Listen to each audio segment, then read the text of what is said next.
You know how you think I said I'd go to the dance with you? Well, you're gonna think this is pretty amazing, but see, that wasn't me. See, there's this guy who looks like me and sounds like me, but he's not me.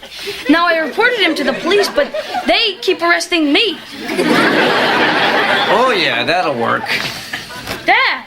No, it's not me. It's just a guy who looks like me. And the both of us are wondering what the two of you are up to.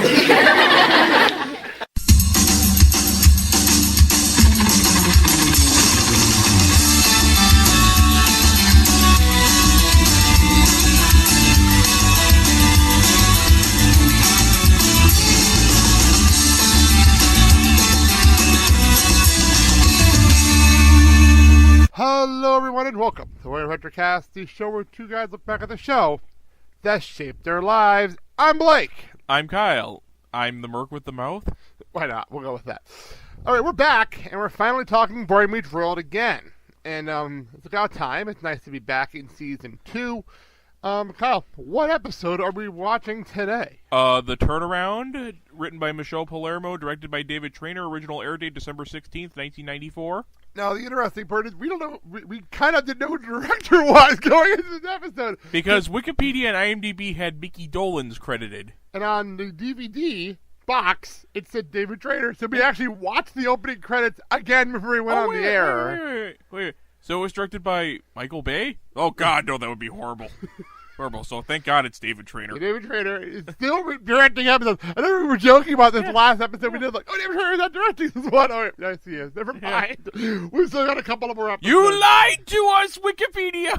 You lied! Like I said, at least on the box, we double-checked the credits on the show itself, and David Traynor is the director. You fucking lied! All right, so we start the show in the school. Oh, wait a minute. You didn't ask me to give you the summary. Oh, yeah, we don't do that often, do we? Okay, yeah. Tell us what the show's about. I'm sorry. A turnaround dance gives girls a chance to ask guys out, but that does not take any pressure off Cory, who now worries about who will ask him, if anyone. Very unfortunately for Cory, it may turn out to be a dance abundant in rejection, much like my love life. Now, the question I have, isn't this the same exact thing as the Sadie Hawkins dance? Pretty much, It's yeah. the exact same thing. Because I was like, you just described the Sadie Hawkins dance. They just did the same shit and put it in a different wrapper. Yeah, pretty much. And apparently, we learned. It's kind of like Fox releasing Die Hard about 16,000 times on DVD. Although you said the date, right? You said the episode date when this episode aired. Yeah. This is their Christmas episode, which is a weird episode for Christmas. And as you learn when it goes on, Merry fucking Christmas. Yeah. So, it's also funny that this episode is going to air. This episode's posting in April, and we're talking about a Christmas episode in 1994. This episode's posting right after Easter. Well, let's be honest, it doesn't really sound that festive. Well, I wrote some notes down of how it felt Christmassy as the show went on, because they only mentioned Christmas like 3 times in the entire 22 minutes, including the tree. I wrote that down. Only 3 references to Christmas, and we'll get onto that in a minute. Anyway, we start in the school with Turner and Feeney. Feeney's putting up signs for the turnaround dance. This is how we get the setup. And Turner asks if he should have an underling doing this for him, and Turner turns into an underling. Great joke to open the show. Great joke. This season, I have to give credit. They get the adult humor really well in this season, because there's a lot of great adult humor in this episode.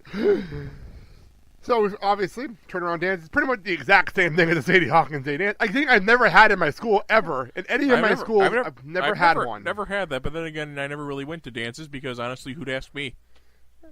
I went to dances all the time, but we never had a Sadie Hawkins dance. This is not a thing. I know we were relying K-song called Sadie Hawkins Day, which is the fact that I know that's funny. But I never socialized and I'm okay with it. That's fine, right? Yeah. That's fine to have never gone to a dance or anything like that in all your life. Wow, that just sounded pathetic. I have to get out of this. I'm going to go play that Rely K-song, Sadie Hawkins. All the girls in the bathroom talking, who they gonna take to the Sadie Hawkins? My ears are burning, but I kept on walking. Smile on my face and an air guitar rocking. The Sadie Hawkins dance in my khaki pants. There's nothing better. The girls ask the guys, it's always a surprise. There's nothing better, baby, too, like my sweater. Anyway, moving on.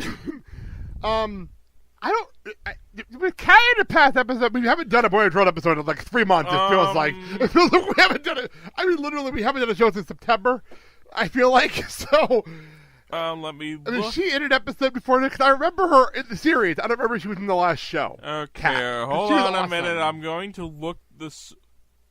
Past it. Why do you do that? I'm just gonna say Kat. She's in 4 episodes here. Okay, well, who is she? Just so everyone knows who she is. If we didn't She talk was about her in last Fear time. Strikes Out. What's her name? What's her real name? Darlene Vogel.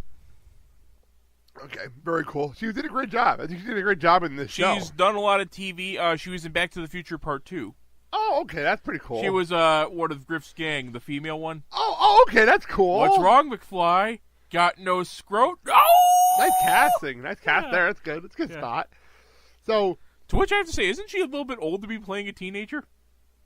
in that show? Yeah. In that movie, I mean? No, in this show. I think she's a teenager on this show. She's hanging out with Turner. Oh, She's yeah. a teacher.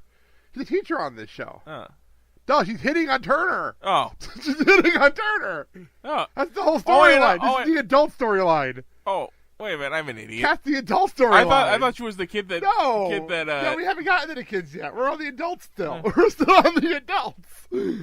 Well, I'm an idiot. Because Speedy was trying to get Kat told Kat she had a chaperone, and he pretty much insisted that he asked Turner, and she messes him the rest of the episode. She really messes with him the whole show, which I'll get to another joke later with that.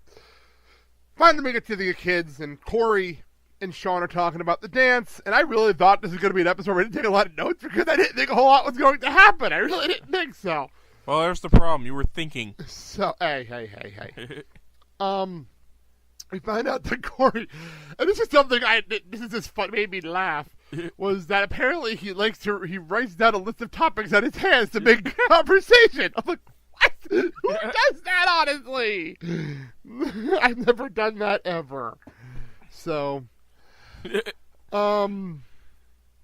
find out that Cory says the pressure is off because they're not asking the girls. Eric is there to completely squash their dreams like he always does. And never really stopped doing even after he took that level in kindness. No. Only there he tends to do it unintentionally. Yeah, it's funny how the older brother mentality, it's almost funny now watching Eric here, actually being, an older brother, kind of a dick, but at the same time a very good older brother. Yeah. A very good older brother. But Yeah, then she really became on Girl Meets World. It's hysterical to me. As we've seen, if I remember correctly, it looked like Topanga and Schauberg getting into it, and he basically says, "You don't think you hurt Cory, you won't get hurt." Yeah, and he's a great older brother. He's just some kind of 10 times a douche, like older brothers should be. I don't mind it. Anyway, Eric makes it clear to Cory that the type of girl that asks you is the type of person that you are, which is pretty much the entire setup for this entire episode, right there in one sentence. Leave it to Eric. Eric cut this up for the episode. Well done. Well played. So what if nobody asks you? Then you're you. What a Wow. bird. What a bird. What a bird. Yeah, especially for me here. What a bird, though. I didn't expect that bird. Yeah, so basically nobody asks you, well, me and Cory are in the same boat now, aren't we? I have to give credit where it's due because they crammed a lot into literally the first 2 minutes of this show. They crammed a lot into 22 minutes, period. Seriously. We're 2 minutes in. And Eric points out positioning. If she can't see you, she can't ask you. That actually makes sense. Eric making a lot of sense here. It's just weird how that works out. I really don't want to know what the hell Eric does in his downtime. What happened in college? What the hell happened in college? Seriously, Yeah. He makes so much sense here. Well, no. I mean, here, if she can't see you, she can't ask you. Why do I have the feeling that he spends most of his time truly loving women from across the street through a telescope? Wow. Wow. Well, you saw him there. He actually went right in front of a girl walking past him and just kept walking. Walking with her. No, that's not. Why not? That's not creepy at all. That's called high school. So this starts the running gag of this show where Shawn. This is actually probably the first time this gag actually happens, where Shawn just gets hit on by girls everywhere, all the time, no matter what. His head's in a locker. Yeah, That's this line. How do you expect to be asked out with your head in a locker? Yeah. What Yeah. the hell just happened here? I wish I was Shawn. I had a friend like Shawn at one time, Joe. My friend Joe was like this with the girls. Always being asked out. All the time. He wasn't even in relationships. Like, what the hell? Okay, so Becky Schwartz. Do we know who this is? Becky Schwartz. One shot. One shot. Okay, cool. Do we know who she is though? Anything about her? Oh, That you do. That's kind of what you do. Oh, I'm a... You run this shit. That's how we do this. You look up the information. Played by Jennifer Banco. Let's see here. Filmography. She's the third coolest girl in the grade, which is funny. She got her start in a Friday the 13th movie. She played young Tina Shepard in Friday the 13th 7. 7. I love that, by the way. Yeah. The franchise that never ends. She played Leatherface's daughter in Leatherface Texas Chainsaw Massacre 3. I love these franchises. Just don't go away.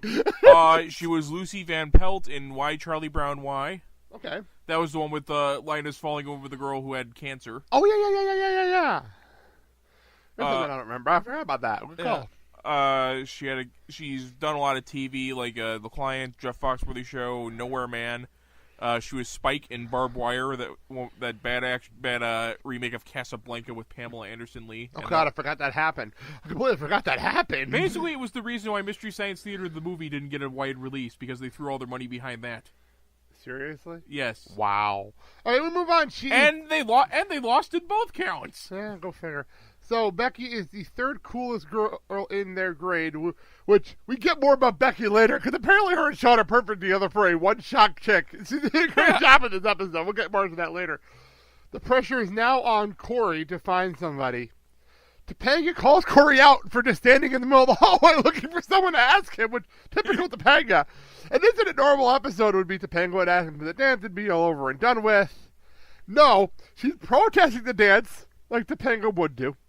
Yeah. That makes perfect sense. But then again, she also says she's out of town for that. Yeah, she's going to New York with her daddy for Christmas shopping, which is the first reference to Christmas. Yeah. And almost the last one until we get for like 15 minutes, which is ridiculous for a 22-minute show. The last show before Christmas. Sad. I was gonna say that kind of describes a lot of the what they would call the third wave of feminism there, where it doesn't affect me, but I'll protest it anyway. And if you found that offensive, that's Tim Taylor, care of Tool Time. Or never mind, I won't give you your email address. I do have email addresses now on the show, by the way. We do have actual email addresses now.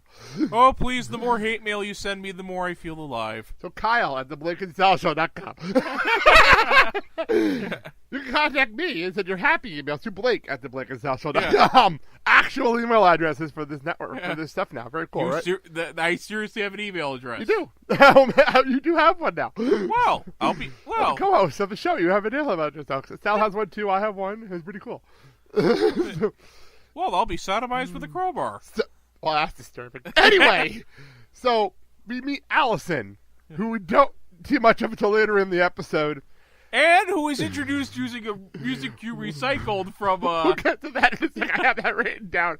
But Cory asked Shawn if it's worth it because she's the most popular person in their grade.